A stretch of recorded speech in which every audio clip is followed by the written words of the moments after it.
Perfecto. Bueno, en primer lugar me presento. Mi nombre es Marc Carrillo, yo soy el director de servicios al cliente de Epsilon. Veo algunas personas conocidas, así que encantados de estar con vosotros de nuevo y los que no, pues encantado de conoceros. Creo que es el cuarto año que presentamos este Epsilon Trends, ¿no? Este ejercicio de análisis de las principales tendencias que afectan, ¿no? a los canales digitales en España. Así que encantados de estar con vosotros de nuevo un año más. Para los que no nos conozcáis, nosotros somos una consultora de Martech especialistas en la medición de la cuota de atención digital, ¿no? Con un propósito muy claro que es ayudar a las marcas a fortalecer el vínculo con sus clientes, con sus audiencias, con sus consumidores, ¿no? Como sabéis, vivimos un momento donde en muchas industrias, ¿no? Hay el mantener, pues, por ejemplo, mercados como el gran consumo, ¿no? Mantener la penetración de mercado, mantener la cuota, no es sencillo, ¿no? Con el crecimiento de la marca blanca y de algún modo incluso en otras industrias, la competencia, ¿no? A nivel de negocio está creciendo mucho en el momento actual. Y por ese motivo, tener marcas fuertes y tener la capacidad de movilizar preferencia de marca es cada vez más importante para el negocio, ¿no? Y este es, sin lugar a dudas, nuestro gran objetivo, ¿no?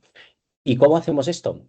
A través de un producto único, la primera metodología que permite medir de forma integrada la cuota de atención digital. Este producto se llama Digital Attention Index y básicamente integra 8 ecosistemas que veis aquí en esta diapositiva en pantalla.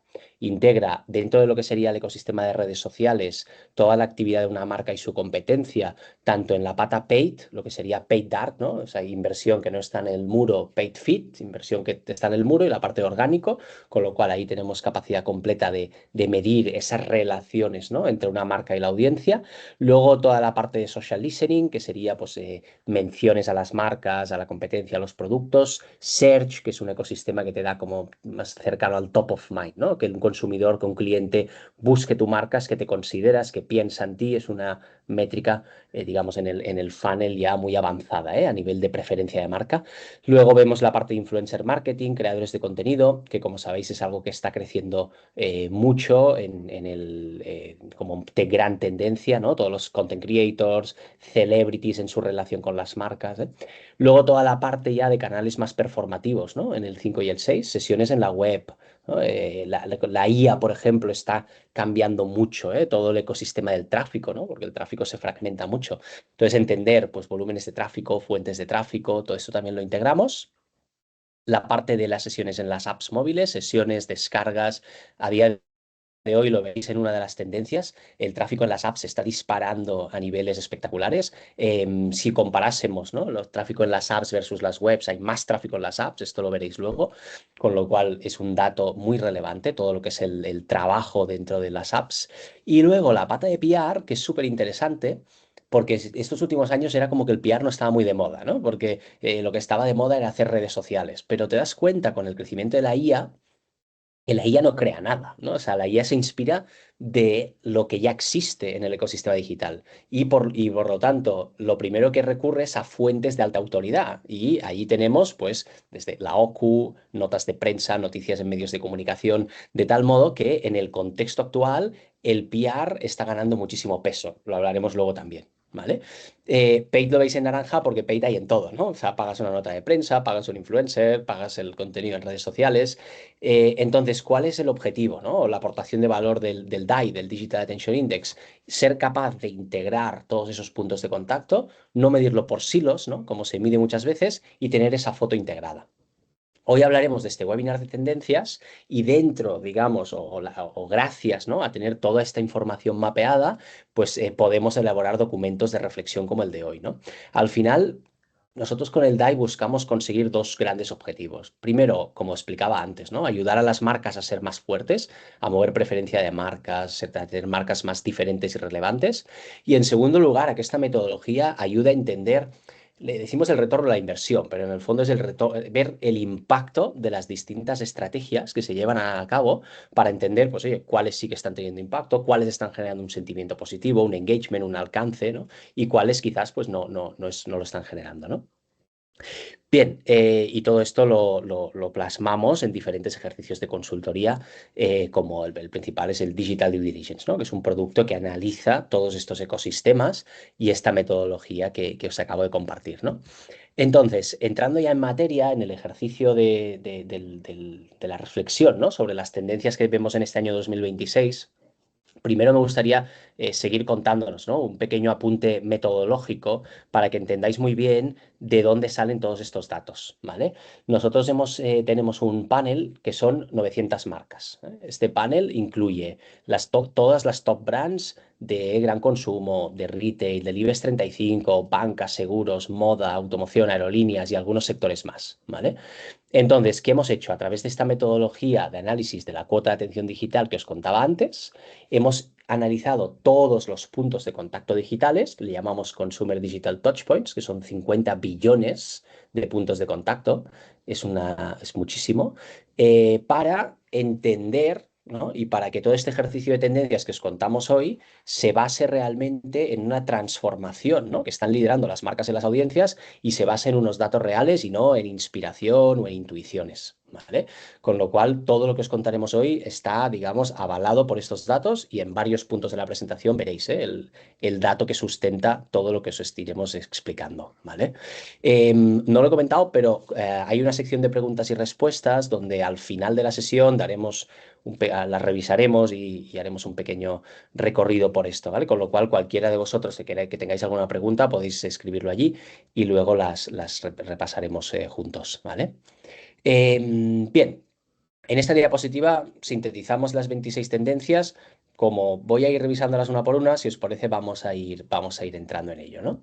Y la primera, y veréis que la sesión está diseñada de tal forma que empezamos hablando de atención y acabaremos hablando de atención, ¿no? Entonces, la primera reflexión que queríamos incorporar o compartiros es que España es un mercado muy maduro digitalmente, en ecosistemas de redes sociales mucho más que otros mercados europeos, ¿vale? Y lo ves cuando analizas, ¿no? Por ejemplo, nos comparásemos con un mercado como Francia e Italia, analizas el uso de redes sociales en España y es muy superior, ¿eh? Los niveles de engagement, los niveles de alcance. Entonces, esto es bueno, pero a la vez es un reto, ¿no? Porque ¿qué sucede? Que las audiencias en España están completamente saturadas, ¿no? Y eso implica que brillar, ¿no? O destacar o conseguir como desde un contenido de marca capturar esa atención es cada vez más complejo, ¿no? Con lo cual, la primera tendencia es, oye, ¿cómo vamos en este entorno tan hipersaturado, cómo vamos a seguir siendo más relevantes, ¿no? O conectando con la audiencia? En un contexto donde además cada vez hay más puntos de contacto digitales, ¿no? Hace unos años hablábamos, ¿no? De, oye, pues Instagram con los Reels, luego TikTok, pero ahora hablamos de la IA, ¿no?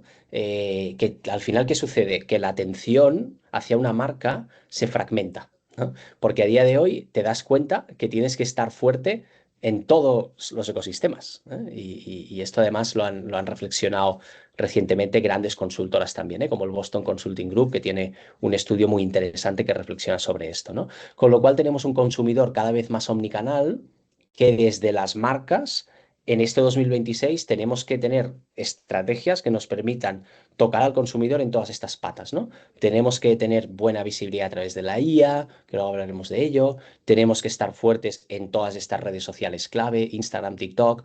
Luego está creciendo toda la parte que llamamos post-pandemia, ¿no? Del digital, ¿eh? Toda la parte de las experiencias.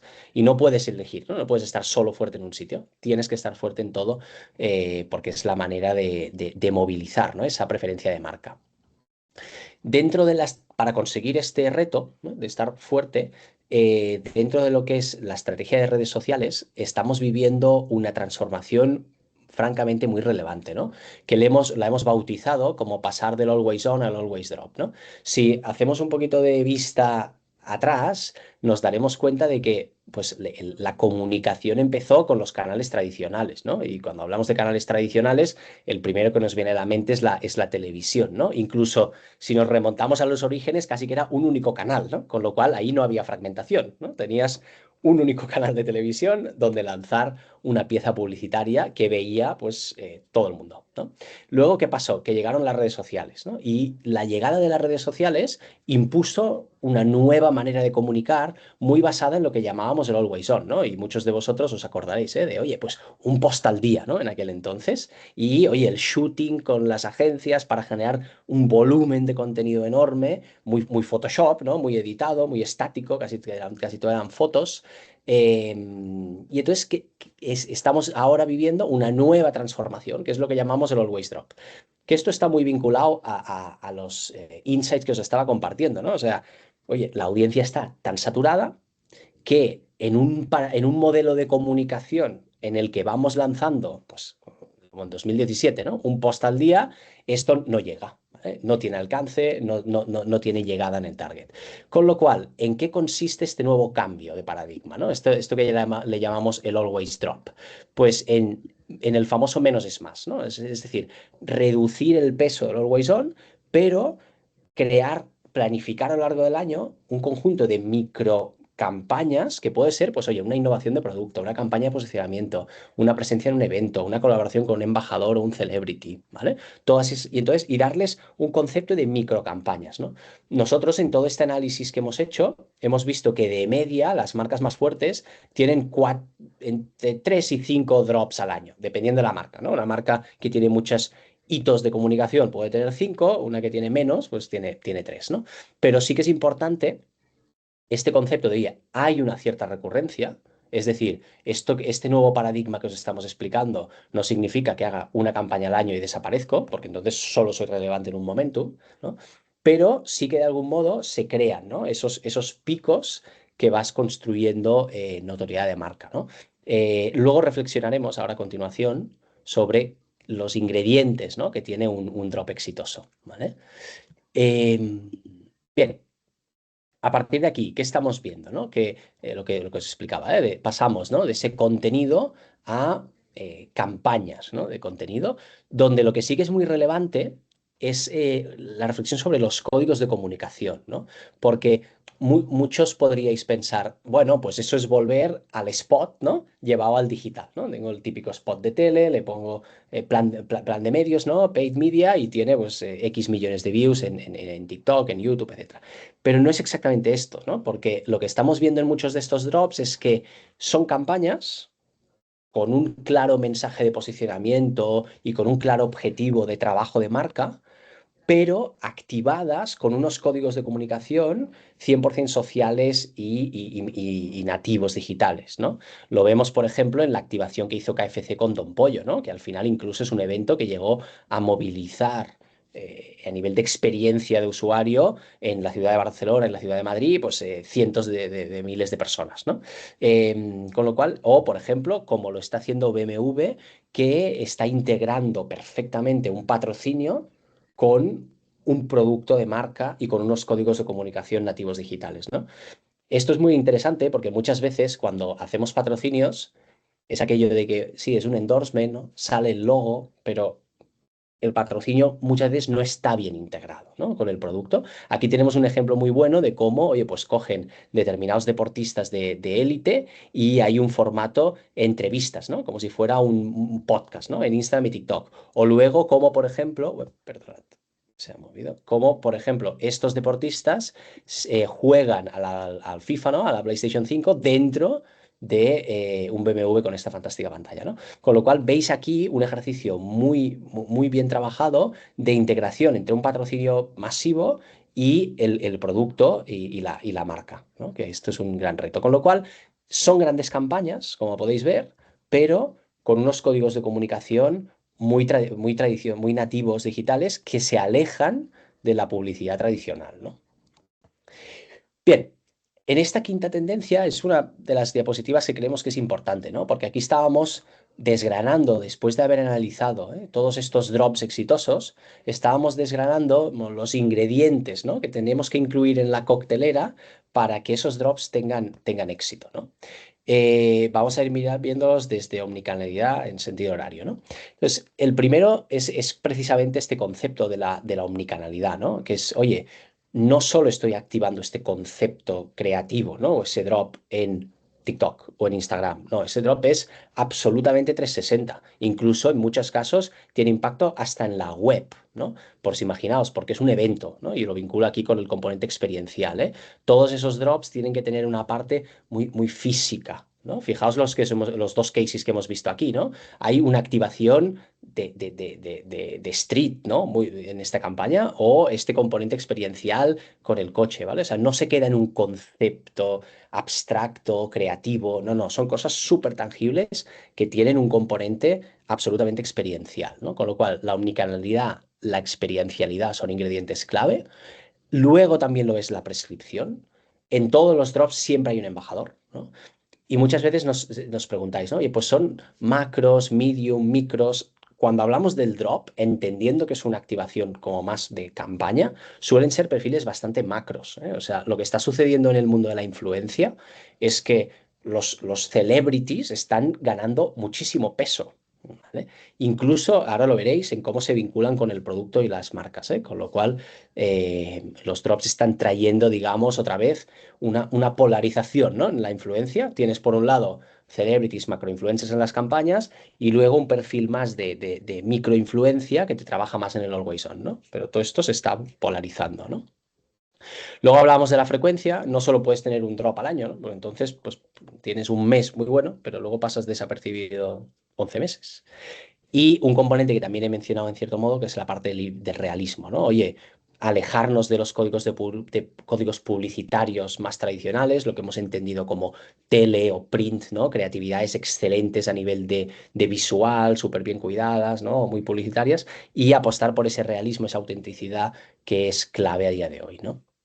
Y al final, si analizamos pues la estrategia del año, la curva se comporta un poco de esta manera, ¿no? Tienes por un lado unos drops que son esos grandes momentums, ¿no? Estas grandes campañas que veíamos aquí este caso, ¿no? Por ejemplo, pues de Estrella Galicia, que veíamos, oye, pues un lanzamiento de un producto, ¿no? Como era el Webox, la activación de las campanadas, que muchos de vosotros conoceréis, ¿no? Entonces van habiendo, ¿no? Todas las campañas. Y luego en el Always On, que evidentemente no muere, ¿no? El Always On también sigue, pero en un formato, como poníamos aquí en el copy, de contenidos que aportan valor en el día a día, ¿no? Son contenidos más prácticos, hiperrealistas. Esto es más, pues eso, ¿no? En una marca de gran consumo, un momento de consumo, un user-generated content, ¿no?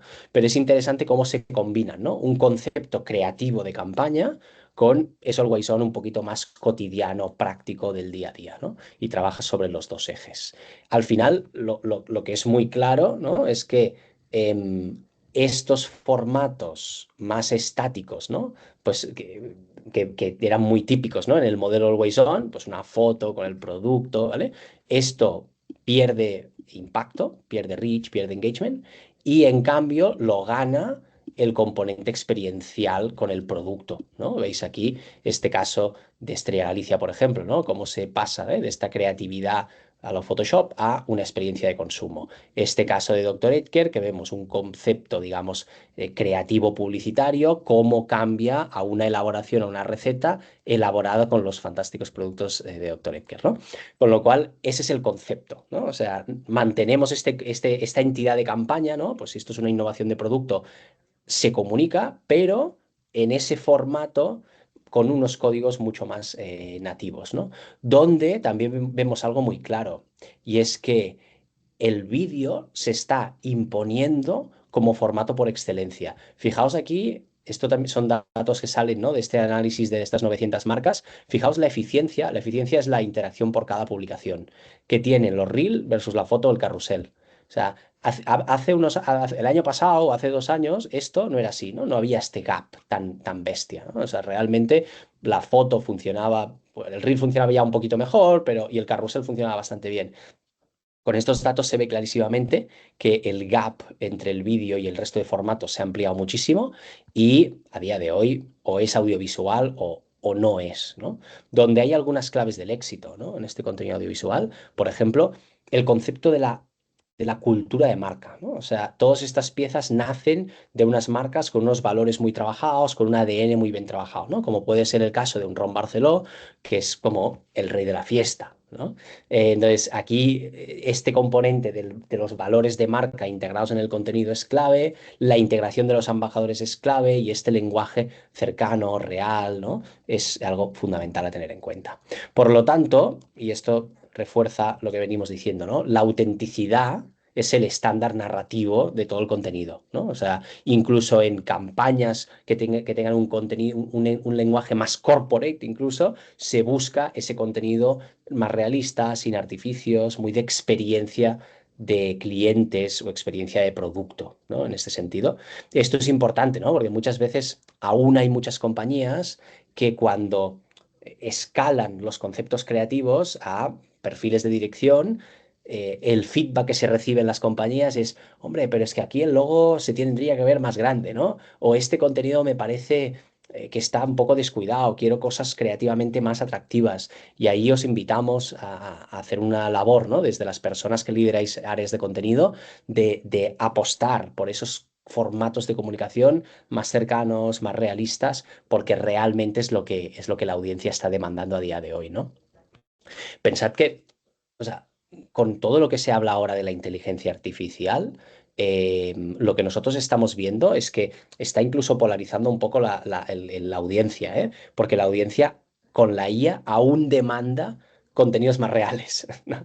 La IA es una herramienta que es muy útil para, pues, mejorar un copy o o ayudarte, ¿no? A hacer ciertos elementos de la producción, pero el contenido en sí tiene que verse algo real, porque cada vez más la audiencia buscamos huir de cosas fake, cosas que no nos creamos, ¿vale? Con lo cual este componente de la autenticidad es algo muy importante tener en cuenta en la producción de contenido. Incluso, pues oye, si trabajáis contenidos con IA, tenerlo muy relevante este componente de la autenticidad, ¿eh? Bien, vamos a hablar ahora de temas más de amplificación, ¿no? Y veréis que hay dos motores de amplificación, los embajadores, los influenciadores y el paid media, ¿no?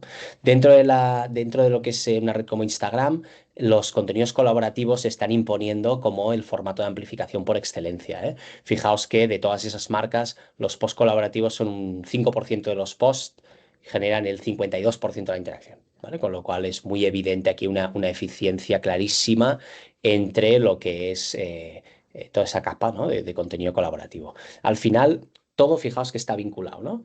Contenido vídeo que produce un content creator en un formato muy realista, muy espontáneo, ¿no? Y que huye, digamos, de una publicidad más tradicional. Todo va en torno a lo mismo, ¿no? Y de hecho, hablando o reflexionando sobre la figura de los embajadores, y cómo ha evolucionado y cómo va a seguir evolucionando, ¿no? Ya lo ha hecho en el 25 y cómo lo hará en el 26. Aquí estamos viendo una gran tendencia que consiste en la integración entre un celebrity y un producto, ¿vale? Uno de los mejores ejemplos que hemos visto en el 25 ha sido Burger King, ¿no? Que han hecho los menús Grand King, que son cuatro menús, ¿no? Uno con Rorro, uno con Ceci Army, con DJ Mario, ¿vale? Y es su menú. Entonces, esta gente han conseguido un récord histórico de sesiones y de descargas en la app de Burger King en casa y de tráfico en los restaurantes de consumidores que van directamente a pedir la hamburguesa de Rorro o la hamburguesa de Ceci Army, ¿no? Este tipo de estrategia lo hemos visto, lo estamos empezando a ver en multitud de marcas, ¿no? Por ejemplo, El Pozo, en su marca más enfocada a la generación Z, El Pozo King, hizo una hamburguesa con The Gref, ¿no? Y The Gref se involucra en el proceso, digamos, de selección de los ingredientes de esta hamburguesa, ¿no? Con lo cual, digamos que este componente, ¿no? de ediciones limitadas, lo hizo Mau con el juego del calamar, con Netflix, ¿no? Todo ese componente de innovación, ediciones limitadas en las que te unes con alguien, con algún elemento relevante culturalmente, ¿no? Porque no solo tienen que ser influencers, ¿eh? Puede ser también Netflix, como el caso de Mau que ponía, otros, digamos, ecosistemas, ¿no? Que nos unimos para crear un producto de edición limitada. Eso es una gran tendencia. De hecho, hablando de patrocinio, esto antes hemos visto el caso de BMW, aquí vemos dos casos más de una muy buena integración entre un patrocinio y el producto, ¿no? En este caso, por ejemplo, Estrella Galicia 00 trabaja súper bien la integración de los embajadores, Marc Márquez, Carlos Sainz, con el producto. Recurrentemente aparecen en situaciones cotidianas, tomándose una 00, en un formato más de contenido digital, podcast, ¿no? Donde, oye, pues están haciendo un formato de entrevistas y se toman una cerveza, ¿vale? Con lo cual, esa integración entre el sponsorship es clarísima, ¿no? O, por ejemplo, como lo ha trabajado Postres Reina con Lía Topuria, ¿no? Que aparece, pues, oye, en su casa, con los yogures de proteínas, ¿vale? Demostrando que es un producto que ha incorporado en su dieta y en el día a día, ¿no? De tal forma que la prescripción de estos productos es muy natural, ¿no? En este sentido, y ahí se consigue muchísimo más impacto, lógicamente, ¿no? En la tendencia número 13 queremos reflexionar sobre cómo todo esto que os estamos contando está modificando el modelo de relación con las agencias, ¿no? ¿Por qué? Porque vuelvo al concepto que os decíamos antes, ¿no? En el Always On, la relación con la agencia se basaba en un fee por producción de contenido, ¿no? Casi que era una content factory.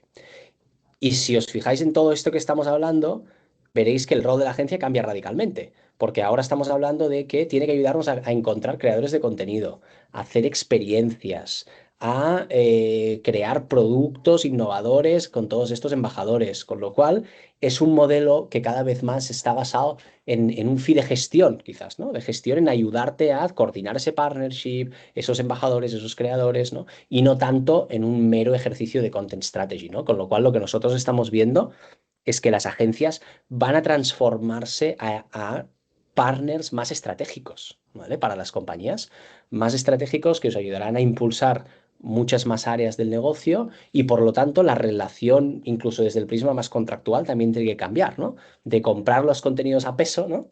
A entender que hay un trabajo de mayor valor añadido, más estratégico, más de gestión y coordinación, ¿no? Bien, vamos con la 14 y en este caso hablamos de los distintos formatos de inversión, ¿no? Aquí muchas veces hay la confusión, ¿no? Oye, claro, en el paid, pero lo pongo en el dark, lo pongo en el muro. Bueno, depende del objetivo, ¿no? O sea, nosotros lo que estamos siendo capaces de demostrar con todos estos datos es que el dark tiene digamos, un coste por visualización, un coste por impacto muy bueno, ¿no? Lo que significa que si la pieza creativa que hay detrás es imaginaos, ¿no? El spot de tele, que ahí tu propósito no es engagement, ¿no? Lo que buscas es que la gente lo vea, pues el dark es un formato muy exitoso, ¿no? O estás haciendo un 2 por uno en un retailer o una promoción de un 30% durante 15 días, todo ese tipo de contenido, ¿no? Que tiene un objetivo de mera visualización, el dark es un muy buen formato. Pero en todo aquello donde buscamos trabajar más engagement, consideración de marca, mover preferencia, por ejemplo, en una receta, ¿no? Que quieres que la gente lo comparta, en un momento de consumo, que quieres que la gente hable sobre tu producto, ¿no? Sobre si le gusta más este producto, este otro, este sabor, ¿no? En todo eso, el formato más exitoso es el paid feed, ¿vale? ¿Por qué? Porque el dark social no genera nada de engagement, no genera interacción, genera alcance a buen coste, pero no genera interacción. En el paid feed es donde conseguimos construir ese vínculo emocional con la audiencia, ¿no? Esa conexión, esa bidireccionalidad, que te contesten, que hablen contigo, ¿vale? Con lo cual, eso es relevante. Y el orgánico pesa muy poco. El orgánico casi que no genera ni reach ni engagement, ¿no? Con lo cual vas a un modelo de full paid, ¿no? Pero recordemos lo que decía antes, con menor frecuencia, ¿vale? No lo tenemos en el estudio, pero, por ejemplo, porque cambia dependiendo del mercado, pero en mercados como gran consumo, la frecuencia de publicación media ahora mismo está entre 8, 10 posts al mes. Hace un año cuando hacíamos este webinar hablábamos de 14, 15, hace dos hablábamos de 20, ¿no? Con lo cual ha habido un descenso drástico del número de publicaciones, pero todo tiene ese componente de amplificación, ¿no? Paid Feed, Paid Dark, embajadores, ¿no? Todo tiene esa capa. Bien, hablemos ahora de plataformas. Es 2025, finales del 25, es la primera vez que TikTok ha superado en visualizaciones a Instagram en casi todas las industrias. Hay alguna industria que aún no, pero en la mayoría de ellas, TikTok ya es la red social número uno en visualizaciones, por lo tanto en cobertura, ¿vale? Mientras que Instagram sigue siendo la red social número uno en engagement, porque los formatos colaborativos en Instagram son muy eficientes, ¿eh? Todo eso que os hemos explicado, de que te unes a un creador de contenido y co-creas el contenido, pues eso sigue siendo sí, el principal motor de interacción en el caso de Instagram, ¿no? TikTok tiene collabs, pero no performan tan bien. En cualquier caso, hay algo muy interesante en esto, ¿no? Y es que, si os fijáis, los códigos de comunicación entre Instagram y TikTok cada vez son más similares, porque al final TikTok ha cambiado las reglas del juego, ¿no? Ahora es un contenido, pues como hemos visto, muy experiencial, muy cercano, muy hiperrealista, con lo cual de algún modo, pues todo se está adaptando a estos códigos de TikTok, ¿no? Bien, y dentro algo que también nos ha llevado TikTok es un crecimiento de todo lo que llamamos el marketing de experiencias, ¿no? Por ejemplo, llevamos años donde los festivales de música son un gran espacio para las marcas, hoy en día un pelín saturado ya, pero sigue siendo un fantástico escaparate. Pero luego también vemos, por ejemplo, en el mundo del retail, ¿no? Seguro que hay algún retailer en la audiencia hoy, todo lo que es la experiencia en punto de venta que TikTok te permite, ¿no? Ir a una tienda, enseñar la tienda, mostrar el surtido de producto, contar las promociones desde el lineal, desde el punto de venta. Esto es francamente transformador, ¿no? Retail nunca había tenido capacidad en ningún canal de comunicación de mostrar la tienda de esta manera, ¿no? Eh, con lo cual, esta capa, ¿no? de la conexión entre el offline y el online y una frase que decimos siempre, ¿no? Los productos se tienen que consumir, se tienen que vivir y este se tiene que poder ver en el contenido de redes.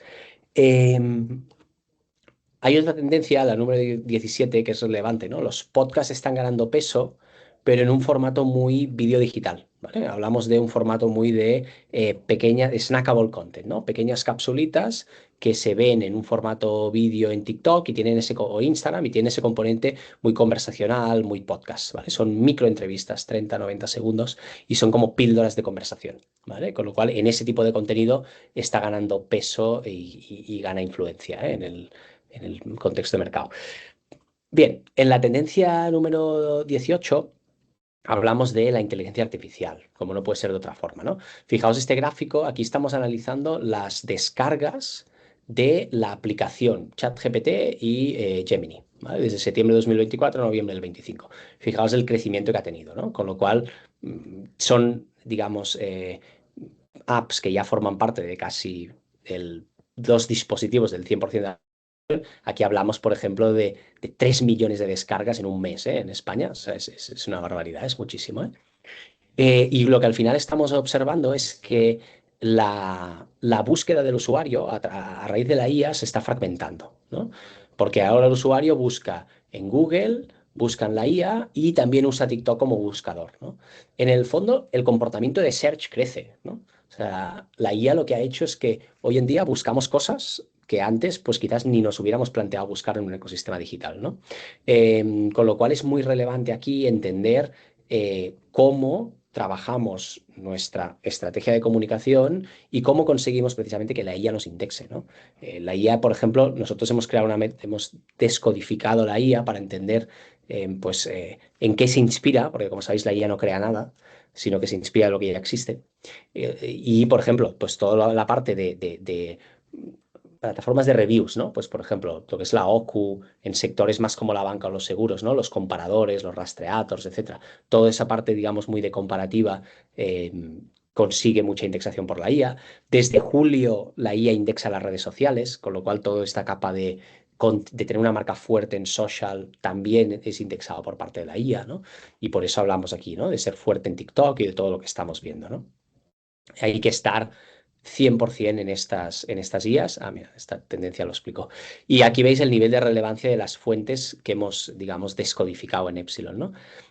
Primero tenemos los medios digitales, donde aquí hay algo muy relevante, y es que tienen que ser medios que la estructura del site lo pueda indexar la IA. Y esto es importante porque muchas veces la prensa tradicional está, digamos, o sea, tiene unas estructuras que pues tienes que estar suscrito para poder consumir el contenido y tiene cierta estructura muy rígida que la IA no la indexa, ¿no? Y muchas veces te das cuenta de que los medios de comunicación que está indexando la IA son como nuevos medios, ¿no? El Español, el Far de Vigo, La Voz de Galicia, ¿no? Que son medios que el site está mucho más optimizado para que la IA y los search engine lo capturen, ¿vale? Luego tenemos toda la parte de reviews, súper importante, ¿eh? Todo eso, hablaba antes de las comparativas, ¿no? Los Google Reviews, los Trustpilot, las reviews de Amazon, los rastreators, ¿eh? Todos, la OCU, todos esos comparadores son fundamentales. Foros, comunidades, aquí encontramos redes sociales que también indexan y en cuarta posición la web de la marca, ¿no? Entender ese journey de influencia de la IA es fundamental, ¿no? Para entender cómo somos capaces de construir esa visibilidad, ¿no? Em, la IA tiene muchas otras aplicaciones, ¿eh? O sea, por ejemplo, en las marcas se utiliza mucho, ¿no? Para el copywriting o para trabajar mejorar, ¿no? O trabajar ciertas piezas de contenido. Nosotros, por ejemplo, en Epsilon lo estamos utilizando para clasificar lo que llamamos el mapa de narrativas, ¿no? O sea, oye, pues si en el mercado gran consumo hay 5.000 publicaciones, ¿cuáles son los ejes narrativos de esas 5.000 publicaciones? ¿Son recetas, son sorteos, son momentos de consumo? Bueno, pues son distintas aplicaciones que la IA te ayuda a acelerar procesos que antes era un esfuerzo humano enorme, ¿no? Bien, vamos ahora con la tendencia 21, donde reflexionamos sobre las webs. Con las webs está sucediendo algo muy interesante vinculado con la IA, ¿eh? O sea, en general estamos viendo un descenso del tráfico directo y un crecimiento del tráfico que viene de buscadores y de referidos. La IA, cuando ChatGPT o un usuario que está haciendo una acción en ChatGPT luego va a una web, esto entra dentro de lo que se llama los referrals, ¿no? El tráfico referido. Con lo cual, esto está creciendo. Y luego, ¿qué está creciendo también? Toda la capa de búsqueda, ¿no? Que al final lo que decía antes, ¿no? La IA está haciendo que nos acostumbremos a buscar más cosas, ¿no? Y a tener un poco un comportamiento más conversacional con estos ecosistemas digitales, ¿no? De busco, me respondes, etcétera.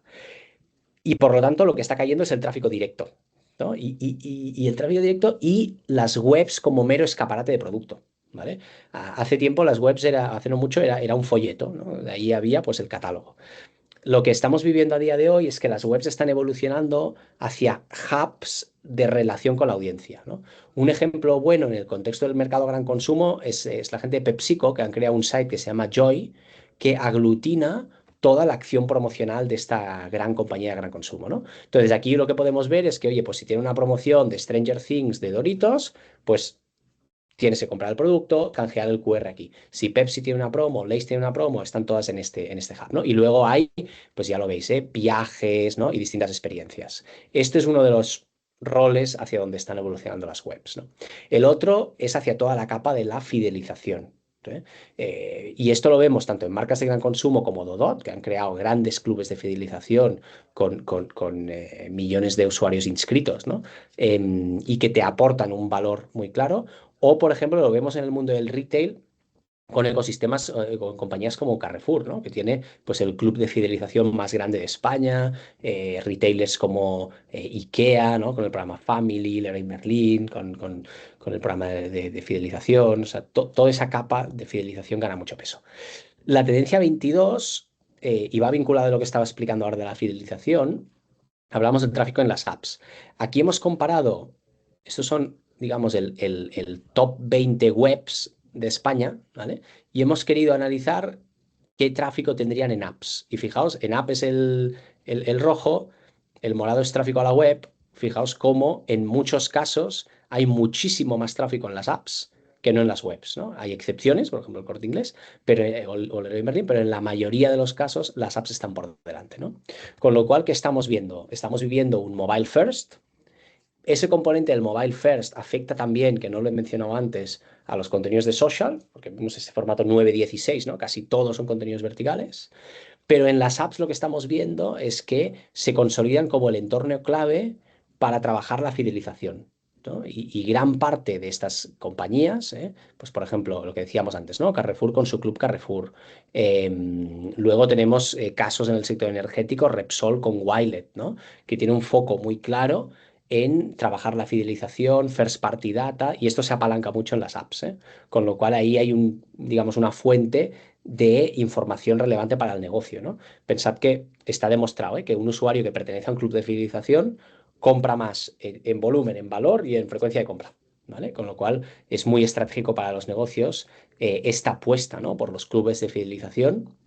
Y algo muy interesante, es los mejores clubes de fidelización no viven únicamente en el ecosistema de una marca, sino que son absolutamente permeables con un programa de partners y con un programa de relación con terceros y con otras marcas, con lo cual amplía, ¿no? Es como un pulpo, ¿no? Amplía la influencia y los tentáculos a muchos otros beneficios, ¿eh? Esto es importante porque los mejores clubes tienen, pues, por ejemplo, el Club Carrefour es el más grande de España, ¿eh?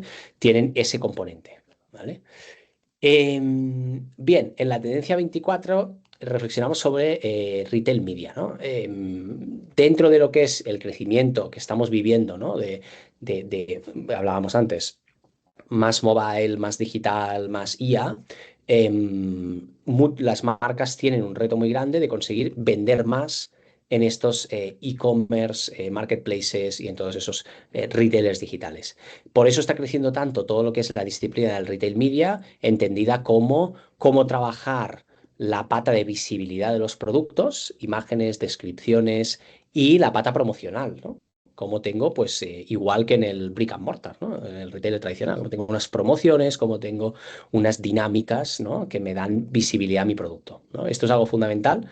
Desde Epsilon también tenemos capacidad de medir el tráfico que tiene una marca y su competencia en estos pure players y estos retailers online, ¿eh? Esto es una innovación del año 2025 y es una información clave, ¿no? Para entender, oye, pues cómo evoluciona este tráfico y cómo pues soy capaz de vender más en estos ecosistemas, ¿no?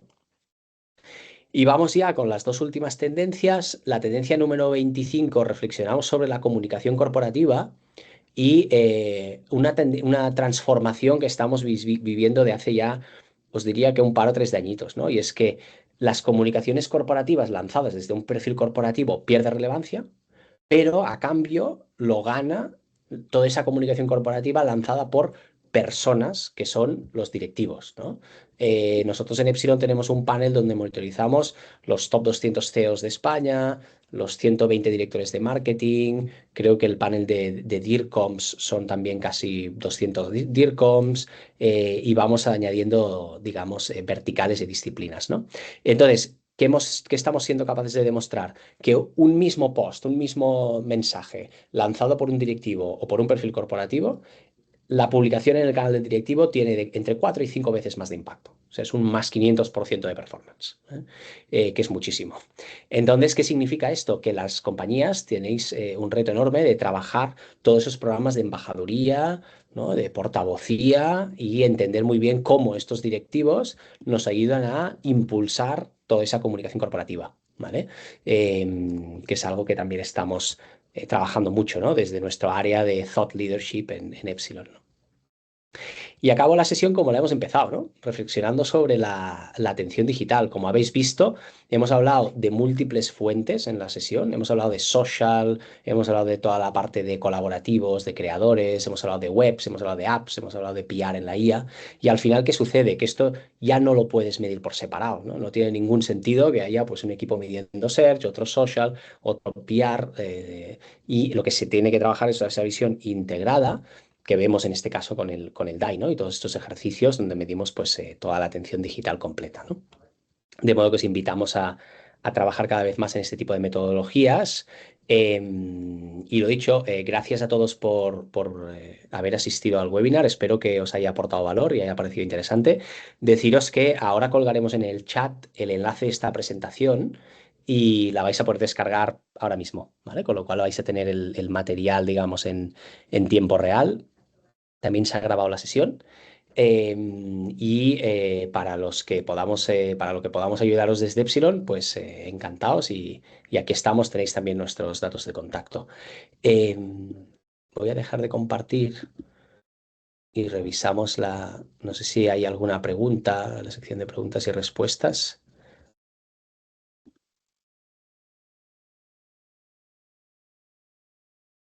No veo que veo notas que dan las gracias. Eh, Mira, hay una pregunta que dice, todos recordamos con gracia la anécdota de ligar con una piña en Mercadona, algo que ha mezclado lo digital con lo físico. ¿Cuál es tu visión en los próximos años sobre este tipo de campañas? Pues muy probablemente este tipo de campañas crecerán mucho, ¿no? Porque lo que hemos estado viendo es precisamente que todos esos marcas que se apalancan, ¿no? En tendencias reales del momento, y en cosas que ahora mismo están sucediendo es lo que está performando. Luego, además, tiene ese componente, ¿no? De experiencia física, de situación real en el punto de venta, que por lo tanto pues encaja a la perfección con la tendencia y va a ir a más. Voy a ir bajando si hay alguna más. Veo que no. Muy bien, pues muchísimas gracias a todos.